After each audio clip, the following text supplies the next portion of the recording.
அப்ப இங்க இருக்கிற ஆத்மாக்கள்லாம் அகால மரணம் அடைஞ்ச ஆத்மாக்கள் மட்டும் தானா? அகால மரணம்ன்றது வந்து பார்த்தீங்கன்னா, உங்களுக்கு வந்து ஆக்சிடென்ட்ல வரத சொல்லலாம். முன்னாடியே அந்த ஒரு ஜாதகப்படி இவங்க வந்து இத்தன வயசுல இறக்கணுன்றவங்க ஒரு 10 வருஷம் முன்னாடியே இறந்துட்டாங்கன்ற போது, இந்த அவங்களுடைய பீரியட் முடியிற வரைக்கும் அவங்க இன்னும் சுத்திட்டு இருப்பாங்க. வருஷத்துக்கு ஒரு டைம் தானே பிண்டம் வைக்கிறாங்க. அது வந்து அவங்களுடைய ஒரு நாள். ஒரு நாள் தினமும் உணவு அப்படின்ற மாரி சொல்லுவாங்க. நம்ம ஏதாவது பேடா வீட்ல நடந்திருக்கும். அந்த மாரி பித்ருக்கள் இறந்திருக்காங்க. நம்மளுக்கு அகைன்ஸ்டான பித்ருக்களா இருக்காங்க அப்படின்னா, நல்ல பித்ருக்களையும் நம்ம வீட்டுக்கு ஹெல்ப் பண்ண விட மாட்டாங்களாம். இது முன்னோர்கள் சாபம் அப்படின்னு சொல்லுவாங்க. தீய நிலையில இருக்கக்கூடிய முன்னோர்கள்னால பாதிப்புகள் இருக்கும். நல்லது செய்யறதையும் நல்லது செய்ய விடாம தடுப்பாங்க.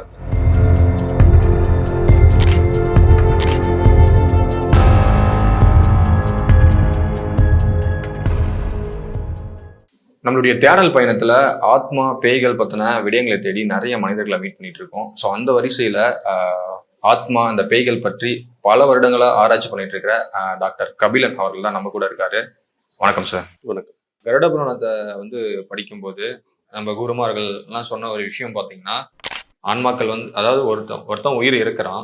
இறந்த உடனே ஒரு நல்ல விதிப்பயன், அவனுடைய விதிப்பயன் முடிஞ்சிருச்சு.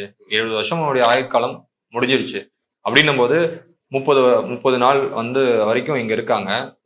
திரும்ப அதுக்கப்புறம் வந்து 1 இயர் டிராவல்ல யமலோகம் அடைகிறாங்க. அதுக்கப்புறம் வந்து பித்ருலோகத்தை அடைகிறாங்க. அப்படின்ற ஒரு டிராவல் பீரியடை அவங்க காட்டுறாங்க. பிரிச்சு காட்டுறாங்க. ஸோ அதுக்கப்புறம் பித்ருலோகத்துல இருந்து ஒரு பிறப்பா வந்து எந்த மாதிரி பரிணாம வளர்ச்சியில் இருக்காங்களோ அதுக்கேற்ற பிறவியை திரும்ப எடுக்கிறாங்க. ஆனா அந்த பிறவியை எடுக்கிறதுக்கு வந்து ஒரு 1 இயர் தேவைப்படுது அப்படின்னு சொல்லுவாங்க. இப்போ இதுக்காக தான் பார்த்தீங்கன்னா, இப்போ வீடுகளில் வந்து இறந்த வீடுகளில் சீக்கிரமா கல்யாணம் பண்ண மாட்டாங்க. ஸோ ஒரு 1 இயர் கழிச்சு கல்யாணம் பண்ணா அதுக்கப்புறம் அந்த பிறக்கிற குழந்தைய வந்து அவங்களாவே பாவிப்பாங்க. இப்போ அப்பா இறந்துட்டாங்கன்னா, என் அப்பா தான் எனக்கு பிறந்திருக்காங்கன்னே பாவிப்பாங்க. கிட்டத்தட்ட கேரக்டர்ஸ் கூட அந்த குழந்தைக்கு அப்படிதான் இருக்கும் அப்படின்னு சொல்லுவாங்க. ஸோ இதை வச்சு தான் நான் கேட்கிறேன். ஏன்னா இப்படி ஆயுள் முடிஞ்ச ஆத்மாக்கள் வந்து இப்படி பயணப்பட்டு அடுத்த பிறவியை எடுக்குது அப்படின்னும் போது, அப்ப இங்க இருக்கிற ஆத்மாக்கள்லாம் அகால மரணம் அடைஞ்ச ஆத்மாக்கள் மட்டும் தானா அப்படின்றது தான் என் கேள்வி. ஆமா. அப்படிதான் அகால எடுத்துக்கலாமா? அகால மரணம்ன்றது கிடையாது. ஆ. அகால மரணம்ன்றது வந்து பார்த்தீங்கன்னா, உங்களுக்கு வந்து ஆக்சிடென்ட்ல ஆமா. வரத சொல்லலாம். ஓகே.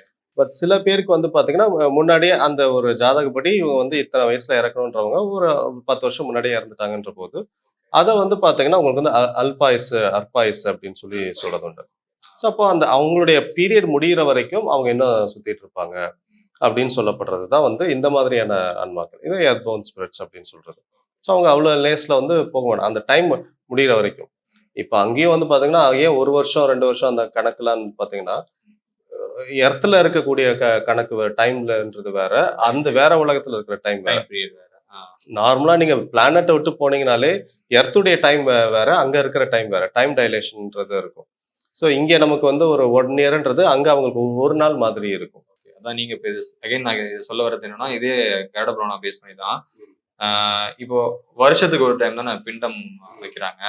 அந்த அது வந்து அவங்களுடைய ஒரு நாள். ஒரு நாள் தினமும் உணவு அப்படின்ற மாரி தின சொல்லுவாங்க. உணவு அப்படின்ற மாரி. வருஷத்துக்கு ஒரு டைம் கண்டிப்பா வைக்கணும். அவங்க பசியால துடிப்பாங்க. ஸோ இந்த மாரி புராணங்கள் சொல்ற ஒரு விஷயம் தான். இத நான் உண்மைன்னு சொல்ல வரல. புராணங்கள் சொல்ற விஷயம் இப்படிதான் இருக்கு. நம்மளுடைய ஒரு வருடம், அவங்களுடைய ஒரு நாள். அந்த ஒரு நாள் அவங்களுக்கு படைச்சோம்னா அவங்க வயிறாருவாங்க. அந்த குடும்பமும் நல்லா இருக்கும் அப்படின்னு சொல்லுவாங்க. இன்னொரு ஒரு சில விஷயம் சார். இப்ப நம்ம குலதெய்வ கோயில் இருக்குல்ல. இப்ப குலதெய்வம் தான் வந்து நம்முடைய முன்னோர்கள், மூதாதையர்களுக்காக வழிபடுற ஒரு இடம். சோ அங்க நம்மளுடைய எல்லா பித்ருக்களும் இருக்காங்க. அங்க போயிட்டு நீங்க வழிபட்டீங்கன்னா, உங்களுக்கு வந்து பித்ருக்கள்லாம் உங்களுக்கு ஹெல்ப் பண்ணுவாங்க அப்படின்னு சொல்லுவாங்க. இன்னொரு ஒரு சில விஷயம் சொல்லுவாங்க. பித்ருக்கள் வந்து நெறைய பேர் வந்து நம்ம ஏதாவது பேடா வீட்ல நடந்திருக்கும். அந்த மாரி பித்ருக்கள் இறந்திருக்காங்க. நம்மளுக்கு அகைன்ஸ்டான பித்ருக்களா இருக்காங்க அப்படின்னா, நல்ல பித்ருக்களையும் நம்ம வீட்டுக்கு ஹெல்ப் பண்ண விட மாட்டாங்களாம். சோ இப்படி ஒரு சில விஷயமும் இருக்கு. இத பத்தி ஏதாவது தெரியுமா சார் உங்களுக்கு?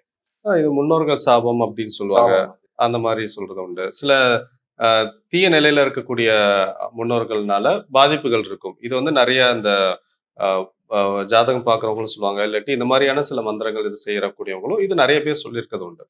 ஸோ, அப்ப அவங்களுக்கு வந்து அந்த வீட்ல வந்து அந்த முன்னோர்களுடைய சாபம் இருந்துச்சுன்னா, இது மாரி நல்லது செய்றதையும் நல்லது செய்ய விடாம தடுப்பாங்க. விடாம தடுப்பாங்க. இது நான் கேள்விப்பட்டிருக்கேன். இது நான் படிச்சது. எனக்கு இந்த ஒரு கொஸ்டின் கேட்டிருந்தேன் சார். ஆனா எனக்கு திரும்ப இதுல தான் சார் இன்னொரு ஒரு கொஸ்டின் இருக்கு. ஏன்னா இந்த பித்ருக்கள்ன்றவங்க வந்து கிட்டத்தட்ட ரொம்ப வயதானவங்க இருப்பாங்கன்னு வச்சுக்கோங்களேன். என்ன பொறுத்தவரை தாத்தா, பாட்டிகள் அவங்கலாம் பித்ருக்கள். இல்ல அகால மரணம் அடைஞ்சு போயிருப்பாங்க நெறைய பேர் நம்மளுடைய பரம்பரையில மூதாதையர்கள். அவங்களும் பித்திருக்கள் தான். ஸோ இதுல பித்திருக்கள்னும் போது அவங்க திரும்பவும் அடுத்த பரிணாம வளர்ச்சி அடைஞ்சு மறுபிறவி எடுக்கிறாங்கல்ல. ஸோ அப்படின்னும் போது மறுபிறவி எடுத்துட்டாங்க. அவங்க எப்படி நம்மளுக்கு உதவ முடியும் அப்படின்றது எனக்கு ஒரு கேள்வி இருக்கு. ஏன்னா நம்ம அங்க போயிட்டு வணங்குறோம்ல. எப்படி நம்ம பித்திருக்கள் நம்மளுக்கு ஹெல்ப் பண்ணுவாங்க? அவங்க தான் மறுபிறவி எடுத்துருவாங்களே. எப்படி அவங்களால ஹெல்ப் பண்ண முடியும்? அப்படி ஒரு கொஸ்டின். அகைன் இப்ப அந்த கருட புராணத்துல நீங்க ஒரு இது சொன்னீங்களே, அவங்களுக்கு வந்து 1 நாள்ன்றது இங்க நமக்கு ஒரு வருஷம். அதனால தான் அவங்களுக்கு தின உணவுக்காக இப்படி கொடுக்க சொல்லிருக்கு அப்படின்ட்டு. இதுல ஆக்சுவலா அது ஆச்சரியமான ஒரு விஷயம் என்னன்னா, வேற பிளானட்ஸ்ல இல்ல வேற ஒரு இடத்துலலாம் பூமிக்கு இருக்கிற டைம் வேற, அங்க இருக்கிற டைம் வேறன்ட்டு முன்னோர்களுக்கு எப்படி தெரிஞ்சதுன்றது ஒரு விஷயம். புராணத்துல எப்படி வந்துச்சு அப்படின்றது. சயின்ஸ் இப்ப கண்டுபிடிச்ச ஒரு கான்செப்ட். இத புராணத்துல எழுதி வச்சிருக்காங்க. அப்போ அது வந்து நம்ம மூட நம்பிக்கைன்னு ஒதுக்கிடவும் முடியாது. கற்பனைன்னு சொல்லிடவும் முடியாது. அப்ப ஏதோ ஒண்ணு இருக்கு. என்னுடைய பார்வை வந்து நீங்க அத 100% கற்பனைன்னு ஒதுக்க முடியாது. கற்பனை கண்டிப்பா இருக்கு. எல்லாமே கற்பனை இல்லாமலாம் கிடையவே கிடையாது. கற்பனை நிச்சயம் இருக்கு. எந்த பகுதி கற்பனை அப்படின்றதுல தான் கேள்வி. உண்மை கலந்து தான் இருக்கு அதுல. எல்லா புராணங்கள்லயுமே உண்மையும் கற்பனையும் கலந்து இருக்கு. ஸோ அப்ப இதுல இந்த மாரி ஒரு விஷயம் சொல்லியிருக்காங்க. அங்க அவங்களுக்கு 1 நாள்னா, இங்க நமக்கு வந்து 1 இயர் அப்படின்ட்டு. அப்போ அந்த பித்ருலோகத்துல பொறுத்தவரைக்கும், அவங்க வந்து ஒரு மிஞ்சி போனா ஒரு 5 வருஷம், ஒரு 10 வருஷம் இருக்கிறாங்க அவங்களுக்கு. அப்படின்னா, அப்ப நமக்கு அது எத்தன வருஷமா இருக்கும்? நம்மளுடைய ஒரு அவங்களே 5 வருஷம் 10 வருஷம் பித்ருலோகத்துல இருந்து அடுத்த பிறவி எடுக்கிறாங்களா? அப்படி இருக்கும்போது, நம்ம எத்தன வருஷம் போயிருக்கும் அது? கண்டிப்பா ரொம்ப வருஷம். அப்ப நம்முடைய ஆயுள் காலத்துல வந்து அவங்க மறுபிறவி எடுக்கிறதுக்கு வாய்ப்பில்ல. வாய்ப்பு இல்ல. சில ஆன்மாக்கள் மட்டும் தான் நம்மளுடைய ஆயுள் காலத்திலேயே வந்து மறுபிறவி எடுப்பாங்க. அப்ப இவங்க சொல்றத பார்த்தா, அவங்களுக்கு வந்து பித்ருக்களுக்கு வந்து 1 இயர். நம்மளுடைய 1 இயர் வந்து அவங்களுக்கு 1 நாள் அப்படின்னும்போது, 1 நாள்ல எப்படி பரிணாம வளர்ச்சி அடைஞ்சு மறுபிறவி எடுக்க முடியும்? ஓ! அப்படின்ற ஒரு கொஸ்டின் வருது இங்க. இதுதான் வந்து அந்த ஆன்மாவுடைய பக்குவ நிலைய பொறுத்து, முற்பிறவிகளை பொறுத்து இருக்கு. சில ஆன்மாக்கள்லாம் வந்து பார்த்தீங்கன்னா, அந்த 1 இயர்லயே வந்து அது கம்ப்ளீட் ஆயிடுச்சுன்னா, அதால மறுபிறவி எடுக்க முடியும். ஒரு சில ஆன்மாக்கள். அது வந்து முற்பிறவி பலனை பொறுத்து இருக்கு.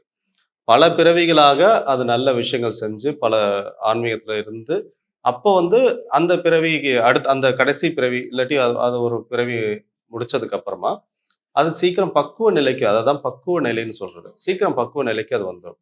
ஆனா எல்லா பிறவிகளும், எல்லா ஆன்மாக்களும் அப்படி பக்குவ நிலை பக்குவ அடையறது. நிலை. அப்பதான் கண்டிப்பா நம்மளுடைய முன்னோர்கள் வந்து வழிபடுறது நல்ல விஷயம் தான். வழிபடுறது நல்ல கரெக்டான ஒரு விஷயம் விஷயம் தான். தான். முன்னோர்களை ஏன்னா வழிபடுறது அவங்களால நல்ல விஷயம். சீக்கிரமா பிறவி எடுக்க முடியாது.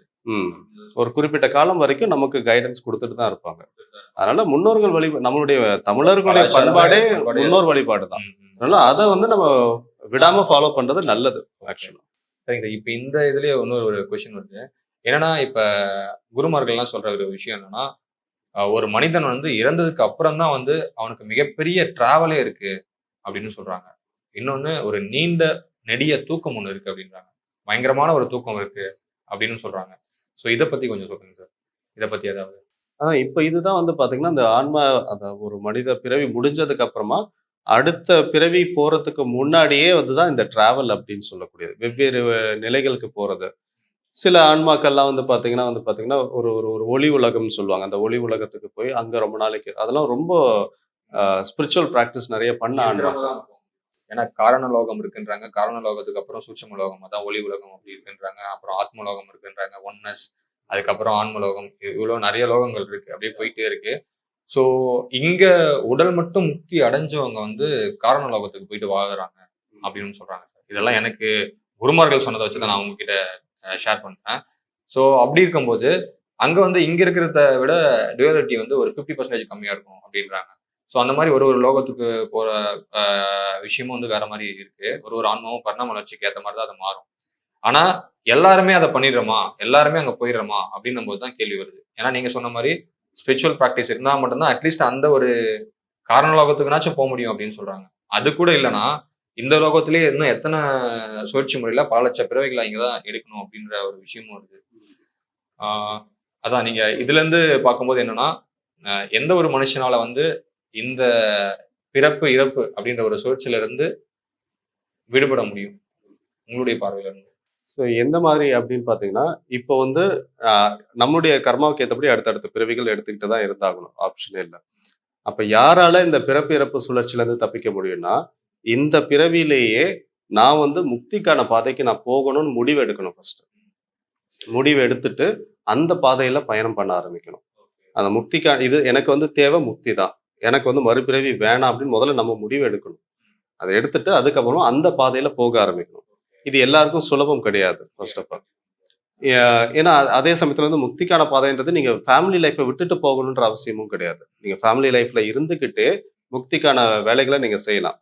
எங்கேயும் கொண்டு போய் பணத்த கொட்டணுன்ற அவசியம் இல்ல.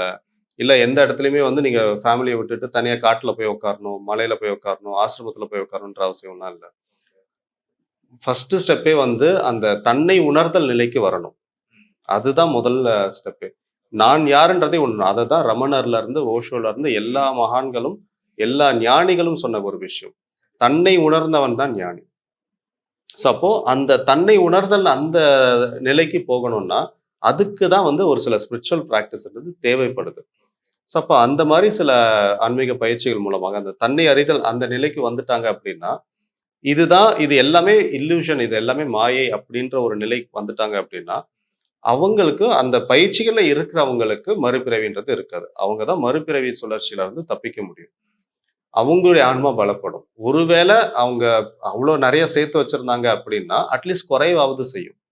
அந்த டிராவல் வந்து நமக்கு ஸ்மூத்தா இருக்கும். அடுத்த பிறவின்றது ஒண்ணு இருந்துச்சு அப்படின்னா, அது கொஞ்சம் ஸ்மூத்தா இருக்கும். கஷ்டப்படுற மாதிரி இருக்காது. இப்போதைக்கு நம்மளுடைய ஒரே ஆப்ஷன் வந்து, இந்த எல்லாருமே இந்த ஆன்மீக பயிற்சிக்குள்ளார வந்துட்டாங்கன்னா, அவங்க ஆன்மீக பயிற்சின்றது ஒண்ணும் அதே நான் சொன்ன மாரி குடும்பத்த விட்டு வரணுன்றதும் இல்ல. ஏதாவது ஒரு சாமியார் கால்ல போய் விழணுன்ற அவசியமும் கிடையாது. நீங்க உங்களுடைய ஃபேமிலில இருந்துகிட்டே, நீங்க தொடர்ந்து தியானம் பண்ணலாம். இல்லன்னா பெரிய ஞானிகளுடைய வாக்கை வந்து கேட்டு அத பயிற்சி பண்ணலாம். ரமணர் சொல்லியிருக்காரு, "நான் யாருன்றத பாரு, வேற எதுவுமே வேணான்ட்டாரு." அவ்வளவுதான். சிம்பிளா முடிச்சுட்டாரு. அப்ப அந்த நான் யாருன்றதை தேட ஆரம்பிங்க. அந்த நான் யாருன்ற அந்த கேள்விய கேட்க ஆரம்பிச்சிட்டீங்கனாலே, அந்த பாதைக்குள்ள போக ஆரம்பிச்சுருவீங்க. இந்த மாரி ஞானம் எங்கெங்கெல்லாம் இருக்கோ, அந்த ஞானத்தை உள்வாங்கிக்கிட்டு, அத பத்தி யோசிக்க ஆரம்பிங்க, சிந்திக்க ஆரம்பிங்க. அந்த பாதையில போக ஆரம்பிச்சாலே போதும். தியானம் ரொம்ப ரொம்ப அடிப்படையான ஒரு விஷயம். அது அது தியானம்ன்றது எல்லாத்துக்கும் ஒரு தீர்வை கொடுக்கக்கூடியது. அப்ப அட்லீஸ்ட் தியானமாவது பண்ண ஆரம்பிங்க. அது தியானம் பண்ண ஆரம்பிச்சுட்டா, உங்களுக்கு வந்து இந்த மறுபிறவி சுழற்சியிலருந்து தப்பிக்கிறதுக்கான வழியும் கிடைக்கும். இன்னொரு பக்கம் இந்த பிறவியில நீங்க சந்திக்கக்கூடிய சவால்களை உங்களால ஜெயிக்கிறதுக்கு ஒரு பலத்தை கொடுக்கும். ஏன்னா தியானம் வந்து உங்கள ஸ்ட்ரெங்தன் பண்ணும். வீக் ஆக்காது. சொல்லுவாங்க தியானம் நான் கண்ண மூடி உட்கார்ந்துட்டு இருக்க மாரி விரும்பல. நான் வந்து ஆக்டிவா இருக்கணும், எனர்ஜெட்டிக்கா இருக்கணும். இது என்ன சோம்பேறித்தனமா உட்கார்ற மாரி இருக்கு அப்டின்ட்டு. நீ கண்ண மூடி ஒரு சில நிமிடங்கள் உட்கார்ந்தேன்னா, நீ எவ்வளோ வேகமா போறதுக்கும் அது உனக்கு அந்த எனர்ஜிய குடுத்துரும். அந்த இது கண்டிப்பா உட்கார்றவங்களுக்கு தான் அது தெரியும். ஸோ இது வந்து சோம்பேறித்தனமான ஒரு பயிற்சி கிடையாது. உங்கள சோம்பேறி ஆக்குற பயிற்சி கிடையாது. உங்கள பலப்படுத்தக்கூடிய ஒரு பயிற்சி. உங்களுக்கு என்ன இப்போ நீங்க தியானம் பண்ணிட்டே நீங்க நெறைய பணம் சம்பாதிக்கலாம். எனக்கு பணம் நெறைய சம்பாதிக்கணும் அப்டின்ற ஒரு இன்டென்ஷன் இருந்தா, தியானம் பண்ணிட்டே நீங்க நெறைய சம்பாதிக்க முடியும். இல்ல நான் வந்து ஆன்மீக பாதையில தான் நான் போறேன்னா, நீங்க தியானம் பண்ணிட்டு ஆன்மீக பாதையில நல்ல டீப்பா போக முடியும். ஸோ அப்போ இந்த சொல்யூஷன் அப்டின்னு நான் என்னுடைய எக்ஸ்பீரியன்ஸ்ல நான் பார்த்த வரைக்கும் சொல்யூஷன் அப்டின்னா தியானம். தியானம் தான். ஸோ எல்லா குருமார்களும் சொன்ன விஷயமும் அதுதான். தியானம் பண்ணாதான் அடுத்த நீங்க இதுக்கே போக முடியும். பரிணாம அந்த ஆத்மஸ்வரூபத்தையே தரிசிக்க முடியும் அப்படின்னு சொல்றாங்க. ஸோ அது என்னன்னு கூட நம்மளுக்கு தெரியாது. பட் இருந்தாலும் அவங்க சொல்ற ஒரு விஷயம் அது. ஸோ நம்ம முடிஞ்ச வரைக்கும் பிராக்டிஸ் பண்ணுவோமே அப்படின்னு தான் போகுது. நிறைய விஷயங்கள பேசினோம். ரொம்ப அருமையான ஒரு விளக்கங்கள குடுத்தீங்க. இன்னும் நிறைய விஷயங்கள் நம்ம தொடர்ந்து பேசுவோம் சார். ரொம்ப நன்றி. கண்டிப்பா. நன்றி.